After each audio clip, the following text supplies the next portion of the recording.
Auditorium ഫുഡും മാത്രം വേണം 5-5 ലക്ഷം രൂപ. നിന്റെ വീട്ടുകാരാണെങ്കിൽ ചാടി കയറി സമ്മതിക്കുകയും ചെയ്തു. അല്ലെങ്കിൽ വല്ല ഒളിച്ചോടി രജിസ്റ്റർ ചെയ്താൽ മതിയായിരുന്നു. ഈ ക്യാമറമാൻ നമുക്കും കൊണ്ട് കട്ട് ചെയ്താലോ? എല്ലാവരുടെ കയ്യിലും മൊബൈൽ ഉണ്ടല്ലോ. ആ വഴിക്ക് നമുക്ക് 1.5 ലക്ഷം വരെ ലാഭിക്കാം. എന്നാലും കിടക്കല്ലേ കുറെ മാമൂലുകള്. തലമൂത്ത ആൾക്കാർക്ക് ദക്ഷിണ, കസിൻസിന് ഡ്രസ് കോഡ്, അരിക്കുത്ത്, മഞ്ഞള് കല്യാണം, വളകാപ്പ്. ഓ ബഹുദൂരം പോയല്ലോ. ഈ കുട്ടികളായാലും എന്താ ചെലവുന്നാ? കുട്ടികളായാലല്ലേ ആദ്യം നമ്മളെ കുട്ടിക്കളി ഒന്ന് മാറട്ടെ. കുട്ടിയായ 28 നൂലുകെട്ട്, പേരിടല്, ചോറൂണ്, ബർത്ത്ഡേ. ബേബി പ്രോഡക്ട്സിനൊക്കെ ഇപ്പൊ എന്താ വില എന്നറിയോ? കുഞ്ഞുടുപ്പിന് പോലും വലിയ ഉടുപ്പിനെക്കാട്ടി റേറ്റാ.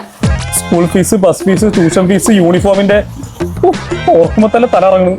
പ്രായമായാലും രക്ഷ ഉണ്ടാവുന്ന തോന്നുന്നില്ല. ഇതൊക്കെ തന്നെയല്ലേ വീണ്ടും നടക്കാൻ പോണത്.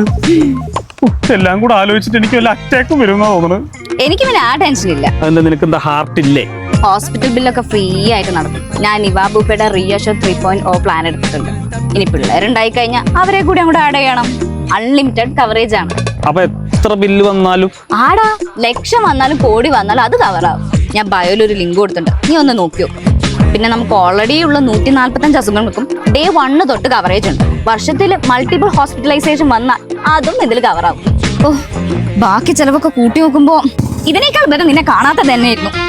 അതാണ് ശരി. നമ്മൾ കണ്ടിട്ടുമില്ല, നമ്മൾ സംസാരിച്ചിട്ടില്ല, നമ്മൾ തമ്മിൽ പരസ്പരം അറിയില്ല. അതാ നല്ല